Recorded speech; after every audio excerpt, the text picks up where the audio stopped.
Okay, welcome everybody to our October book club. We're super excited to have our first author joining us, Katie Mather, former Hill faculty member, who is the author of Rage is a Wolf.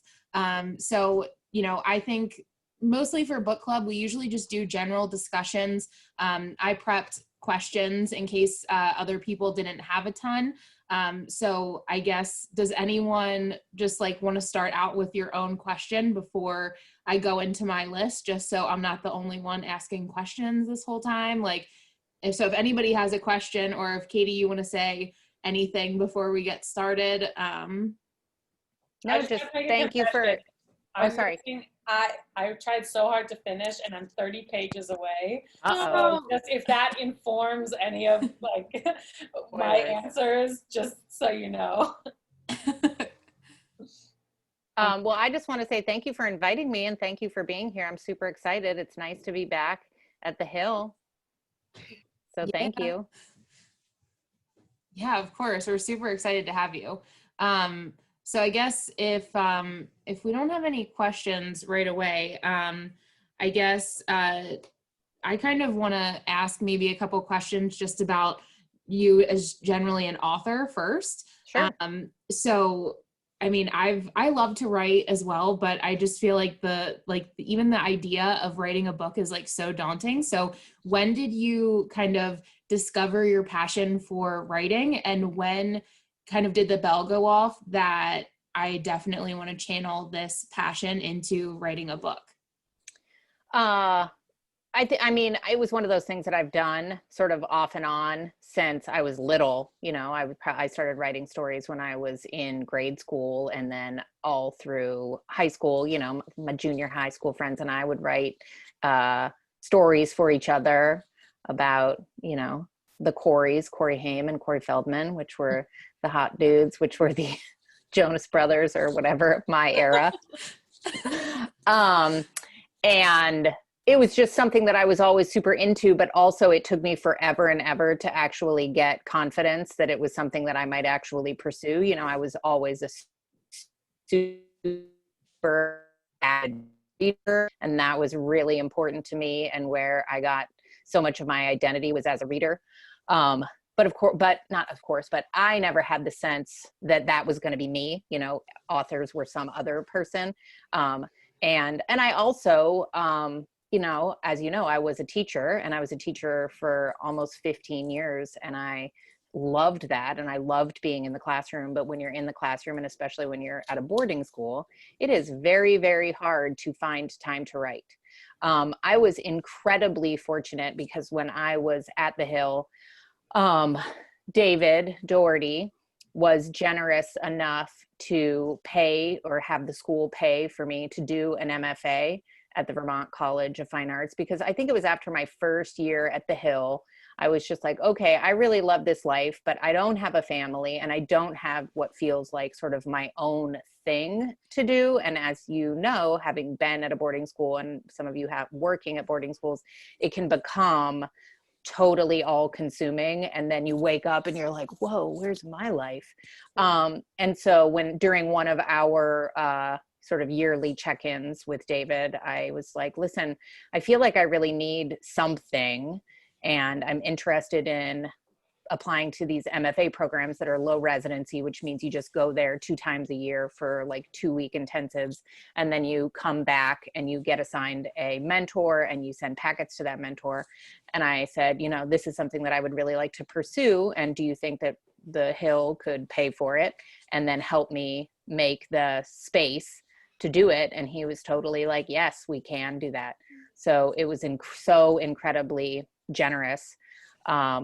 And so I think going through the MFA program and working with, real live authors and getting this community of writers was absolutely where I started to get my confidence. But then, I moved on from the Hill School and went to the all-girls school down on the main line.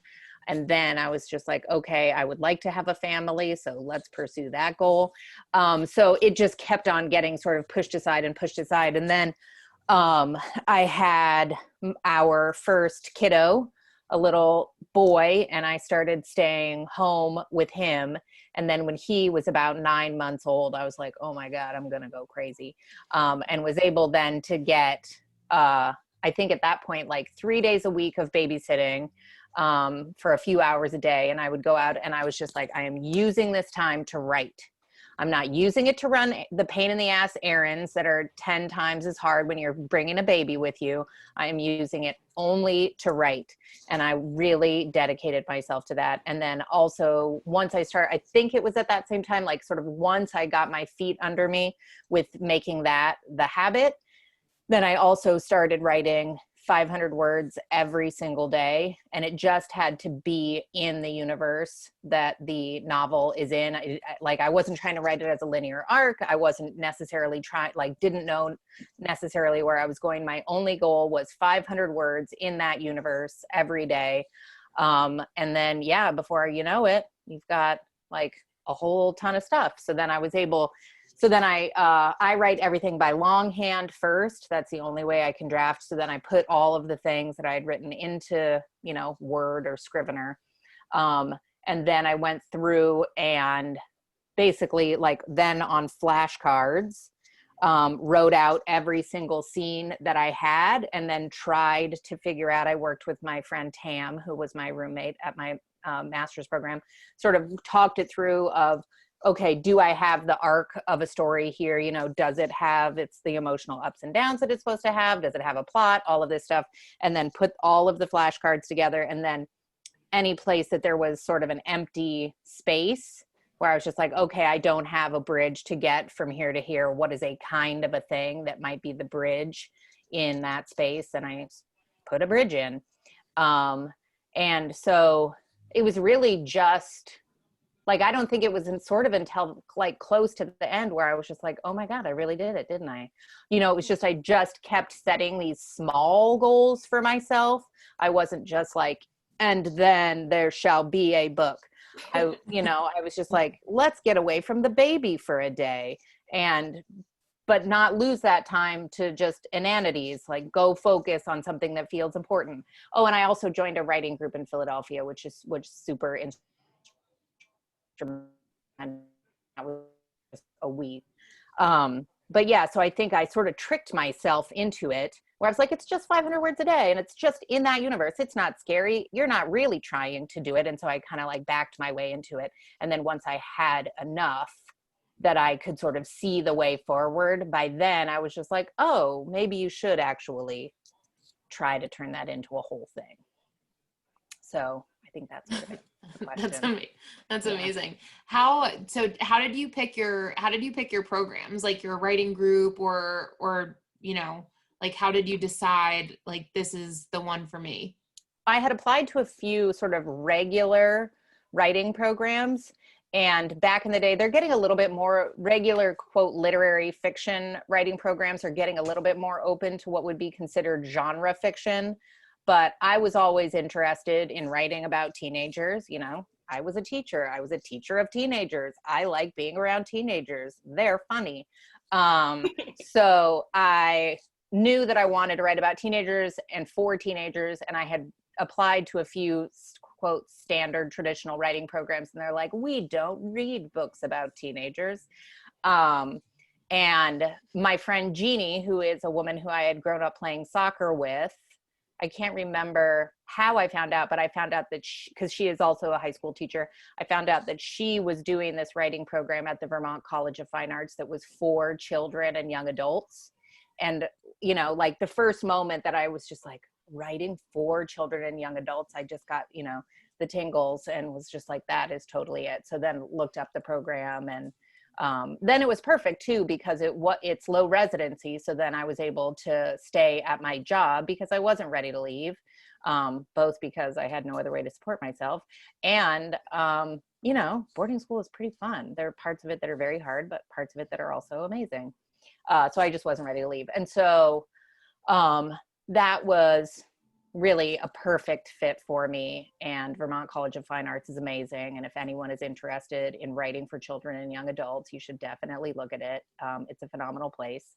And then my writing program the writing group I did in Philly was just this, I had done it actually when I was at the Hill, because again, I just sort of needed something of my own. And I think it was before I started my master's program. I just found it online. It was just a group of people who, you know, met in a church and did writing once a week. And then when I was in Philadelphia, the woman who runs it is this woman named Allison Hicks.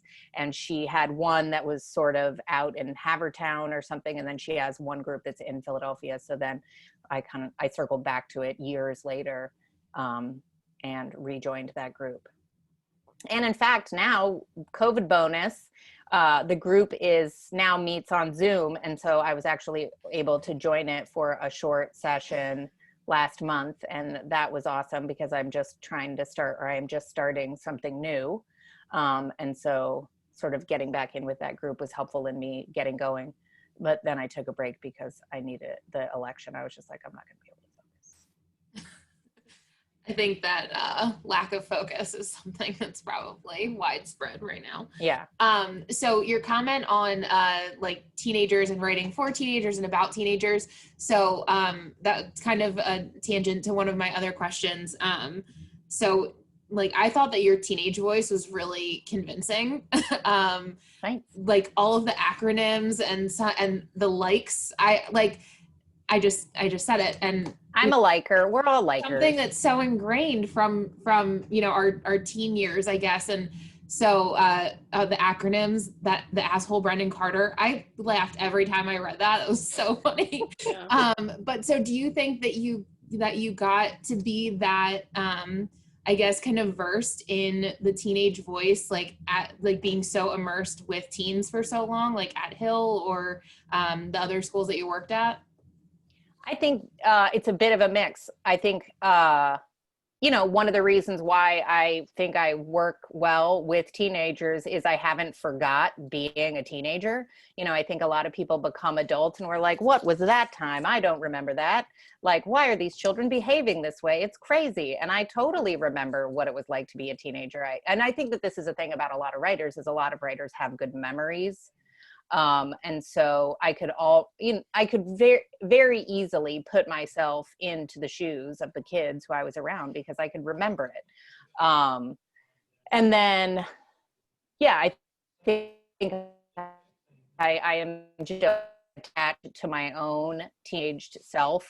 And then also being around kids and just enjoying being around them without, I mean, sometimes I had an agenda, like, let's go to the but again, the nice thing about boarding school is because you get to know each other so well, and you get to be with each other in sort of unguarded moments, and you get to really know kids. I think absolutely that there's a part of my understanding of the teenage experience that comes from the inside out, but then also, yeah, from watching it and being an observer of it. And being allowed that very, you know, close look into teenagers dealing with being teenagers. So yeah, I'm sure a lot of it had to do with teaching. Write what you know. Yeah. Mantra, I guess. Yeah. Exactly. Did any of your characters, I guess, like, were any of them influenced by anyone at Hill? Like, I mean, I know that, you know, writing, you probably I'm gonna start naming names. Right? You take a little bit of, you know, pieces of people that you meet, like, everywhere you go, kind of. But I'm just curious if there's any, like, you know, of the professor characters or teacher characters or something that just, like, had a general inkling of any of maybe our former teachers. I'm not telling you that. The fifth on that. The philosophy teacher, he was only in that one scene. Martin Horowitz. Yes. I like got a strong Matt Ralston vibe from that character. I don't know, but that was just me. That was not Matt Ralston. That was a professor I had at the University of Chicago named Professor Davidson. Interesting. Yeah, he was amazing. The silver hair just reminded me, like, you know, the little spot, you know, that just like, that's what I pictured in my head. I guess his look was a mix of a drum instructor who I had, and some of his vibe was so it was a mixture of a drum instructor I had named Martin, and then also Professor Davidson from University of Chicago. But it's nice that you were able to sort of, I mean, and that's what you hope when you're writing characters, that they are specific enough to give you a reader an image of that person, but you also want readers to be able to sort of insert their own lives into the stories. And so I'm glad that you got a Ralston vibe from him. Very exciting.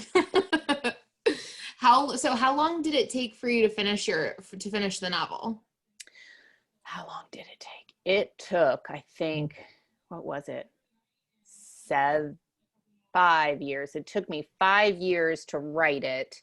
And then I think it took 7 for me to find two more to find a publisher. And then a year after that for it to come out. So what was the process like trying to, because I think, writing is, a huge part of it, but then like almost like the business side, like what does that look like? You have a finished product and then like, what do you do? Yes. Months and months of arduous pain and rejection. So thankfully we live in the computer age. And so I can't even imagine what this would have been like, when you had to typewriter stories, or even just when you had to send, when you couldn't email attachments, when you had to send like printouts. That's crazy. So basically the process is in fiction writing, and especially if you're a debut author and you don't yet have, anything under your belt, you have to finish your full manuscript. So you have to be done with the book as well. You have to get it as far as you can get it. And then you start looking for agents. And so the way that you do that is, you look at, luckily for me, I have a bunch of friends, obviously from my MFA program, who have agents. And so I was able to ask them, or who were querying agents. So got a lot of advice from them. There's an organization called SCBWI, which is the Society of Children's Book Writers and Illustrators, which has a ton of resources on it. And then you start looking in the backs of authors who are enough like you that you're like, so clearly there's this agent who likes that kind of writing, but not so much like you that you would be basically competing with the stable of authors that they already have. And then you go on their websites and you just start querying agents. So they all have different querying processes where they're like, okay, we want you to send like a letter about who you are and why you think we are the right fit for you. You want to describe what your book is, what it might be comparable to that is currently on the market. And then they'll tell you what it is that they want to see, whether it's like, send us the first 25 pages, send us the first chapter, send us whatever. And then if they like it, they will write back to you and ask to see the full manuscript. And then theoretically from there, you might get an agent. Or sometimes they just don't write back at all. And then you're like, okay, that's fair. I mean, because they're just getting inundated all the time with queries. That's another nice thing about my master's program though, because I can put that in the subject line that was a program that I went to, and it is it's a well-known and well-regarded program. And so that would at least get my email read. So that is a nice thing to have. I had very good response in terms of people wanting to see the full manuscript. I'd have to go back and crunch the actual numbers, but I think probably half of the agents I sent it to wanted to see the full manuscript, and all of the agents who saw the full manuscript said no. Which, yeah, is so, it's just like the hopes are up, the hopes are down, the hopes are up again, the hopes are down. But what ended up happening was they all sort of said the same thing about the book, which is, I love it.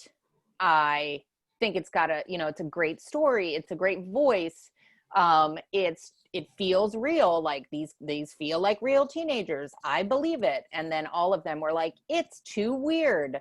Like, it's too far out there. Like, you can't have a teenager who actually curses that much. She can't have sex with a 20-year-old. That's crazy. So it was just, and mostly it was, I don't see how I can sell this as a debut novel. Like, you can't have all these weird interjections where she just like rants for 2 pages or like talks about movies. They were like, it just doesn't work as a debut novel. I can see it if you already sort of had an established fan base, but I can't right now think of who I would sell it to in the world of traditional publishing. So write something more normal first, and then we'll talk about this maybe as like a follow-up book. So then I got real sad and I put it in the drawer for a while. And I tried to write something a little bit more normal, a little sex trafficking, Scooby-Doo caper. And turns out sex trafficking is something that is very depressing to research. So I let go of that. And then I had all this creative mojo, as well as all of this stress that I needed to relieve after the election. And I was like, what am I going to do with all of this, if not write a book about sex trafficking? And so I started converting our lawn from lawn into food forest and pollinator garden. And in order to do that, I needed to hire a permaculturalist, because I don't know anything about doing any of that, but I was just like, this will be my mission. And I ended up working with this woman named Rachel, who is a permacultural designer. And so she designed the sort of this section of our yard. And I was like, okay, I want you to design it and install it, but I want to help you install it. And I want you to teach me how to do it as we go. Like, I want to learn as I go, so eventually I can just do it for myself. And she was like, okay, that's great. And so while we were working and planting plants and learning about planting, we were just chatting, and she was like, so what do you do? And I was like, well, I wrote a book that's too weird to publish. And she said, that's interesting, because I have a friend who publishes books that are too weird to publish. And I was like, does she want to publish, or does she publish YA? And she said, I don't know, I'll ask her. I was like, sweet. And so she got in touch with Miette, who runs Whiskey Tit Books in rural Vermont. And yeah, Miette was like, sure, I think I'd like to do young adult. So yeah, like a year later, it takes a minute. She was publishing my book. That's amazing. Like, yeah. I don't know. I feel like that's so kind of, I hear it a lot, like, oh, you know, it'll happen when you're not trying, or just don't think about it. Just don't think about it and it'll happen. It seems very like universal, like the universe wanted your book to be published. It is. And that is a lesson. I was talking with another author friend of mine recently, that is such a lesson. It's like, you have to try hard enough to accomplish the thing. Like, obviously I had to work very hard for there to be a book, but even the book, I was kind of pretending that I wasn't writing it at the time. I was just like, don't look over here. I'm just thinking thoughts. You know, I'm just like in this world. I'm not really trying. And then, yeah, same thing when I sort of surrendered and let go and gave up trying so hard. And then like really put my interest somewhere, though I didn't just like fall onto the floor in my giving up. I was just like, okay, well, I have this creative energy and I have this desire. So let's follow that and like find this permaculturalist. And yeah, it was the giving up that ended up giving to me. Lindsay, question. Can ask questions. I know that I myself have thought so much over the past few years about writing a book myself, but you know, I've done a lot of writing before and it's kind of been well received, but I think the biggest thing holding me back is wondering like, oh my gosh, what if people don't like it? What if, you know, negative feedback? What if, you know, it's not as good as people are hoping it is? After receiving the, you know, the feedback that your book was too out there or too weird or too niche or whatever, did you ever kind of doubt the book or want to make the book less kind of out there? I know you said you tried to write something else a little more mainstream, but did you ever actually doubt, you know, your original book or want to change that? Or were you kind of like, well, you don't like it? Too bad. You know, what it is. Yeah. Yes and no. I went back through it and I sanded off a bunch of edges where it was, you know, there were parts that were like, you know, like the book had a trillion different movie references in it. And it had footnotes, and it had, I'm trying to remember. Those I think were the two biggest things where I was just like, it's got a billion movie references and it's got footnotes. And so I asked myself, are those things essential? And so I was just like, I went through all of the footnotes. I took a 5-day retreat do you all remember Highlights magazine? Yeah. Highlights for Kids. Well, Yes. they have an amazing retreat center in Honesdale, Pennsylvania, that is like cabins in the woods, amazing. And so I took a 5-day retreat there just by myself, and I took the thing with me and I went through it, and I was just like, okay, what are the ways in which it is weird that aren't necessary? And what are the ways in which it's weird that are essential to the telling of the story and the way that I tell story? And so, went through the footnotes, and anything that I felt was essential for the telling of the story, I took it out and like made it a parenthetical within the body of the text, or, added it some way back into the text. But anything that just felt like I was just showing off and having fun, whatever, but it wasn't essential, that got the hook. And then, I'm gonna have to go get water. You can come with me into the kitchen while I go get water. So then, and then the movie references as well. I knew that I wanted it to have all of those Aliens references. Like that felt totally essential to her character. But all the other ones I could either, like there's a reference to when she, before she tells Jen that she's going to drop out of school, and she's just like, it's like in a movie when the main character has had this secondary character who they're trying to keep alive, and you get to the end of the first one and you're like, sweet, like he goes to the scooter shop on the Grecian island and there she is, and then it's like kissing in love and hooray, she made it. And then second movie, she gets shot in the head in the first 15 minutes.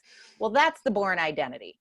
But I didn't need to say that that's the Bourne Identity. I can just give that quick summary, and if you get it, if you knew it and you recognize it, then that's a fun little Easter egg for you. But if you're a person who's distracted by the constant naming, and that was something that a bunch of the agents said to me, is that they were distracted by the constant naming of all of these, then I was able to sort of take that feedback and take that out. So it was sort of both. I have a question too. Yeah.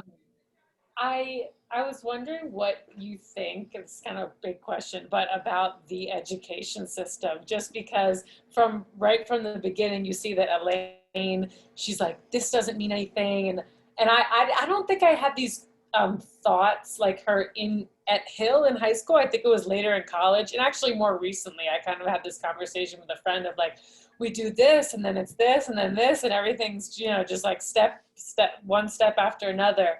And right from the beginning, she has all these huge questions and she's done with it.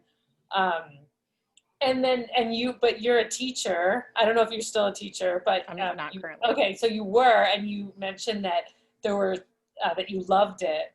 And so I guess I'm wondering, have you reached sort of a middle point where you see that, okay, there is a way to make traditional education more worthwhile or meaningful, or are you kind of like burn it out, burn it all down? I think rather than having reached a middle point, I'm sort of bipolar about it, because I loved being a teacher. And I loved being with students, and I love the great things that can happen in a classroom, especially in the teacher-student relationship, and I love learning. I am constantly learning. I'm constantly taking classes. So I am incredibly passionate about teaching and learning, and being a student. But I am also on the other end, I think we don't at all teach ownership of learning to students. We're just like, here, trust me, open up your brain, and I'm just going to put stuff in it and it'll all work out. And I don't like, yeah, Kiki, we had English class together, right? Did you have senior English, or we were just advisory together? Advisory. Just advisory. I was- Yeah, that was always something I was doing as a teacher. I was just like, do you see the path that is laid out for you, that somebody else laid out, and that nobody has explained to you why that's the path and what's the goal of that path, and whether or not that path has to be the path, or there might be some other path that nobody is telling you about. So even as a teacher, it was something I was suspicious of and wary of, and wanted to try to make visible to students so that they could just see, like, this isn't like gravity. The world doesn't have to be that way. We have designed it to look as though it has to be that way, but it is not a natural phenomenon. It is a created phenomenon. And so so I guess I'm a huge believer in teaching and in studenting and being and learning together. But I think that there are definitely ways in which, like John Taylor Gatto in the book, that we have created sort of a factory model of education, and that there's no reason in this day and age we can't sort of tailor make it for each student and really teach kids how to have ownership over their education and be sort of education advisors for kids, and really sit with them and be like, okay, what are you interested in? Let me tell you how you can navigate the world of resources that is out there for you, so that you can design a learning system for yourself. I appreciate that so much. Thank you. Yeah. That makes so much sense to me. Yeah. Which I think a place like the Hill, I think places where you get to know kids so well, I think that those are the perfect kind of places where we could rethink the model of sort of learning delivery.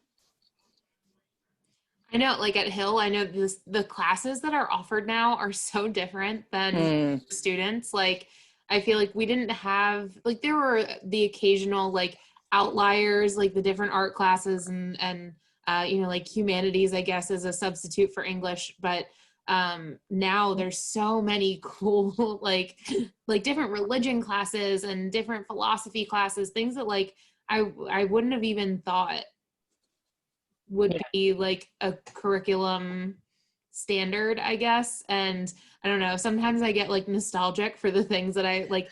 Oh, I wish that I was a teen or a Hill student now, because think about how different like my education could have been if like all of these classes existed then. Like, even just like STEM, like engineering and integrated math and like all of these like really cool classes at Hill now. I almost get like sad. You could go sit in on them. I used to go sit in on Reif Schneider's classes all the time. Yes, Doc Malone is like, come to my humanities class. And I'm like, I think I still have PTSD from the first one. You should do it though. I bet you would love it. Yeah, I'm sure she's such a different teacher too. Yeah. Mm-hmm. Does anybody have questions about like the actual book itself? Like we have about, like 20 or so minutes. I don't know. I finished it last night. I don't know. I loved it personally. I was so into it by the end. I was like, oh my gosh. I think my first question is like, are you going to write the book within the book? Yeah, I have thought about it. I love that screenplay book. Yes, because like I want that too. So into it. Thank you. I have thought about it. I've thought about trying to do it as a graphic novel, awesome. Because the problems that Elaine has with writing sci-fi are the problems that I have with writing sci-fi, because I did set out to write that book and had written big chunks of it, and then got to the point where I was like having to describe the world and all of the things that Elaine says, and I'm like, oh my God, I suck at this. And the thing that I'm good at, I think, is like realistic teenage voice and realistic sort of teenage drama.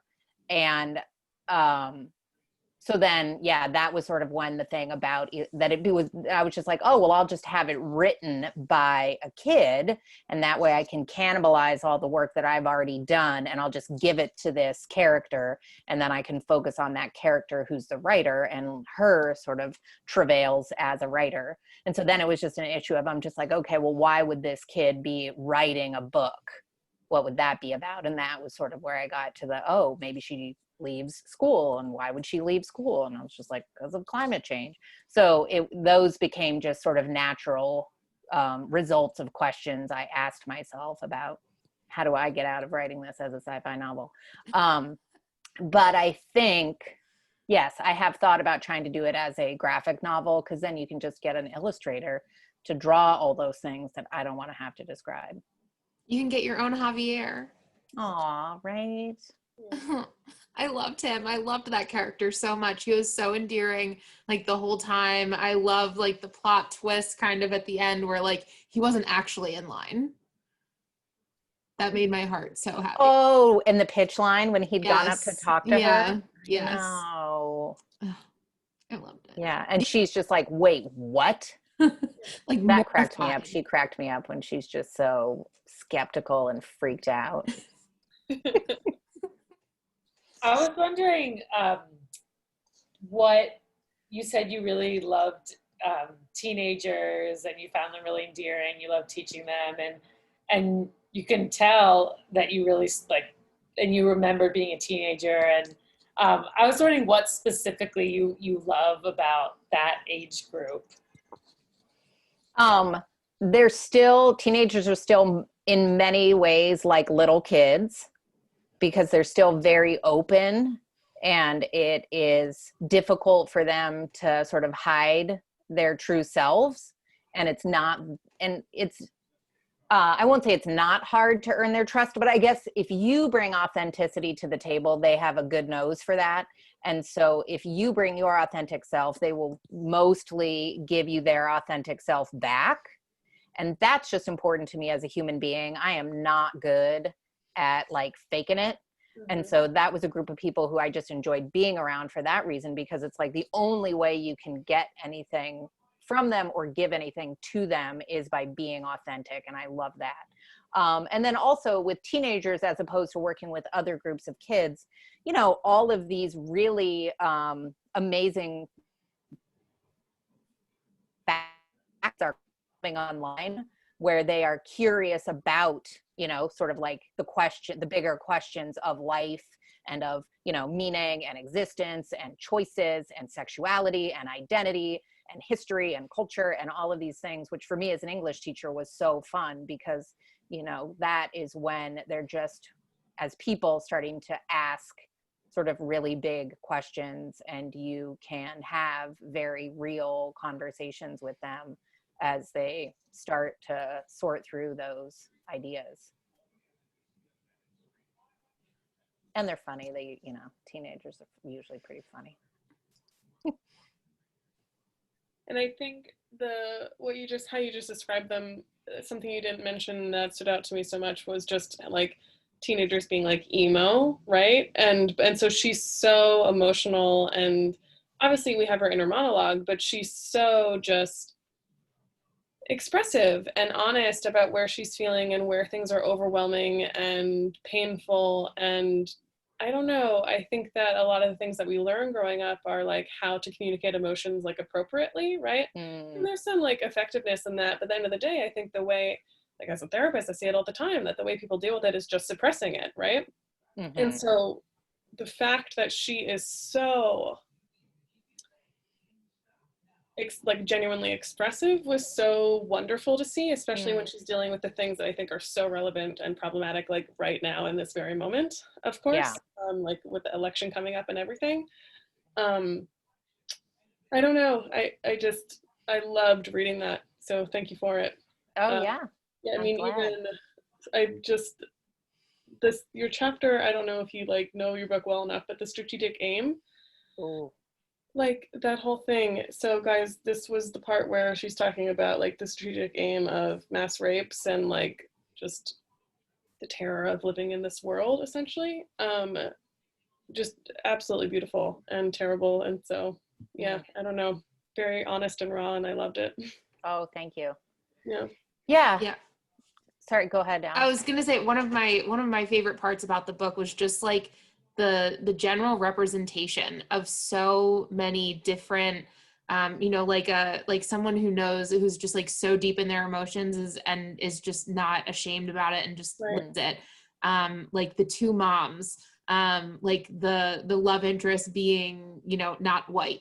The just like all of the like the problems of the world like being just kind of laid out in this way that's like, yeah, like we like, I don't know, I think about it a lot, but like what Kiki said, like it's almost like it's suppressed sometimes because it gets so overwhelming to think about all at the same time. There's sexual assault in the book, and there's like drugs and alcohol at a teen party, like just all of these like different kind of scary things that just have representation and are able to like be just unearthed, kind of like was almost like really cathartic reading it. Like, okay, like, yeah, other people think about this too, and about how terrible things are, but like how also like beautiful things are at the same time. Yeah. That was one of the things in the publishing world that people were like, it's too many issues. And I was like, have you met the world? Like it's too many issues, and you can't sort through them fast enough. You just, every time you turn around, you're like, well, that's screwed up too. And I really did. Yeah, that was important to me, to create a character who doesn't like she says, some books are the questions, they're not necessarily the answers. It was her or it was Javier who said that. But yeah, I mean, I wanted there to be a book that just sort of laid it out, that was like, okay, like these are the problems that we and kids are faced with these days, and it's so much. And yeah, many of us choose to numb it out and pretend that it's not there, or we try to teach kids to just like, suck it up, you can do it, just pretend it's not happening.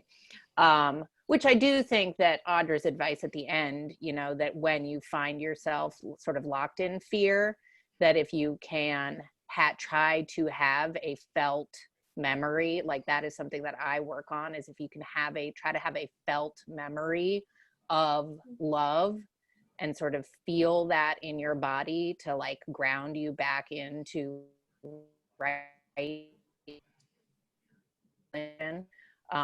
That really is that's got to be the first step in trying to figure out what to do with all the messes in the world. Is first you have to know how to get your own feelings straight and have yourself grounded in a solid sense of something positive, so that when you go out into all of these problems, you are grounded in something real. Yeah. Awesome. Any other questions? Do we want to talk about anything else from the book? Thoughts, feelings, characters? Who did you love the most? Who did you hate the most? Oh, I want to know who you hated the most. I thought, okay, so I really appreciate it. And like I said, I'm still 30 pages from the end, so I don't know if there might be information I don't know, but I really appreciated how you detailed Elaine and Jen, that's her name, right? Her best friend, Jen's relationship.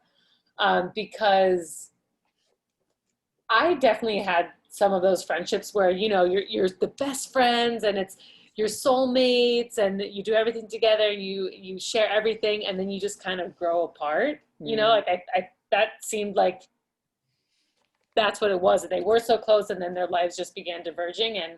And that representation, that friendship, I really identified with that. So I thought you wrote that beautifully. And like I said, I don't know how it ends. I just got to the part where there's something with the threesome and some scandal. So I don't know like how, and she just goes to the school to talk to her. So I don't know how that resolves, but regardless, I saw myself reflected in that experience of those really intense adolescent friendships, and then just maybe your paths diverging and you growing apart. I hated Brendan Carter the most. I think that's like a clear villain. that was kind of something that I anticipated that he was going to steal her idea. Like during that conversation, I was like, oh, this is going to be so bad. Like, this is going to be so bad. And, but I think he was like a good villain to have in the novel, and in my opinion, just because everybody else seemed so complex.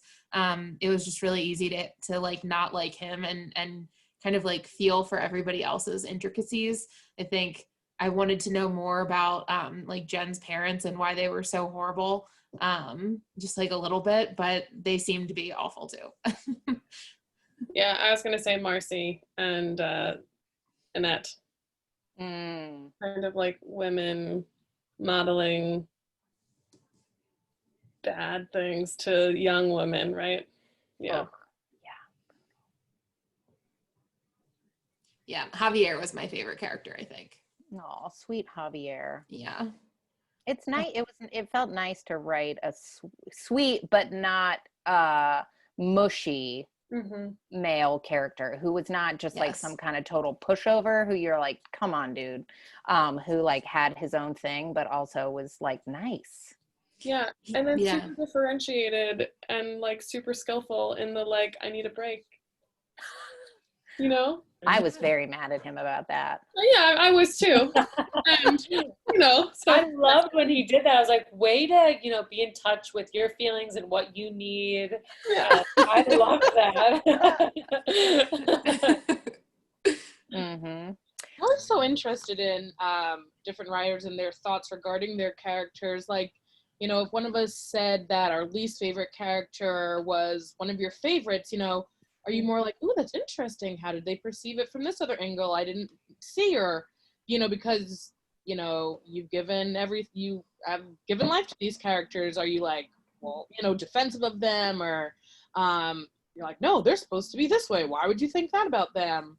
Or are you a little more? I've had so many people be like, I don't know if I like Tony. Oh, yeah. And I love Tony. I was just like, what? No, he's great. I will argue, but I don't feel offended at all. I'm mostly interested in like, oh, why did you see it that way? Both from this point of view of like, I'm proud if we can argue about him, that I have created a believable character who's sort of worth arguing about. But then at the same time, I'm just like, okay, well, what can I learn as a writer? Because my intention was for him to mostly feel likable, like maybe not the quote right, if we want her, you know, and many people are they want her to end up with one of them or the other. Yeah, that even if people didn't sort of want him to be the one she chooses, I wanted him to be pretty likable. And so I think it's both me being interested in people's point of view and then wanting the feedback so that I can, you know, make the characters feel the way that I'm hoping that they would feel. So what do we think? Do we think Tony was likable? I did. I was just gonna say I appreciated that there were two, I don't want to say like romantic interests, but two people that she was, yeah, I guess like kind of having these feelings for. It wasn't just, okay, here's this book and here's the one romantic interest, you know, because life isn't always that simple. So I'm kind of tired now, and I think I'm on the fence about Tony from what I can remember about him, so I don't really remember, but just the fact that there were him and Javier, I appreciated that dynamic. I liked him because he was human and he had growth, right? Like you showed the scumbag part of him, but the fact that he overcame it, like I can appreciate that. Mm-hmm. Especially because he was influenced by some nice girlfriends. Yeah, true. Oh, yes, I did really appreciate that conversation between him and Elaine that you mentioned, Kiki. Yeah, that was great. Audra is awesome. I like Audra too. The scene with her and the bros, like the lax bros, oh, yeah, was totally a scene that I witnessed in a restaurant, and I watched the woman who had the shirt with the tiny little cactuses on it, and like this super cool hair and these really neat earrings. And I watched her just rule these dudes who were totally trying to make her feel like shit. And I was just like, how did she do that? That was such a believable scene. I really felt that when you described that pack of guys. I was like, I have seen this before. I have been like nervous in situations like this before. That was really well written. Yeah. I would say I've wanted to like give this to a number of male friends and like family members and things like that, because I do think it shows like a very modern female experience in her monologue, and like everything was like so believable. So well done with writing that, but also like capturing it. And I haven't done it yet, but I will. And so Thank you. I'll let you know. Yeah. Yeah, man, pass it on. Pass the book on. Make them buy their own copy, so please. Yeah. So did you author your book as K.T. Mather, and did you take that and put it into the book where the asshole Brennan Carter tells her that she needs to write under her initials so men would read her? Right. That is advice that is commonly given to female writers, all the way back to like S.E. Hinton, who wrote The Outsiders. I did it because there are two other working writers named Katie Mather. And so like when I Googled myself, I was just like, what's up? So then I was just like thinking of different pen names that I might use. And, I came up with all different kinds of different versions. And then I remembered back to my kindergarten self, who I got into kindergarten, and we were like working on letters and working on writing our names. And I was like, KT, done. That was easy. And I was so stoked. And then my teacher came along and was just like, actually, you got to add these. And I was like, oh, come on. So yes, this is. Well, you showed her. It's a gift to my kindergarten self. We made it. We made it to the point where, yes, KT, done and done. I love that. Mm-hmm. I feel like that's probably a good way to maybe like end, unless anybody has any other questions. An ode to our kindergarten selves. Right? Always be making your kindergarten self proud. I love that so much. Thank you. Katie, thank you so much. This was awesome. I cannot wait to put this on YouTube and share it with everyone that I know, and share your book with everyone that I know. I want you to know that I worked so hard not to curse at all throughout this, because I know it's going on YouTube, and that is not easy for me. I had to go back to my teacher days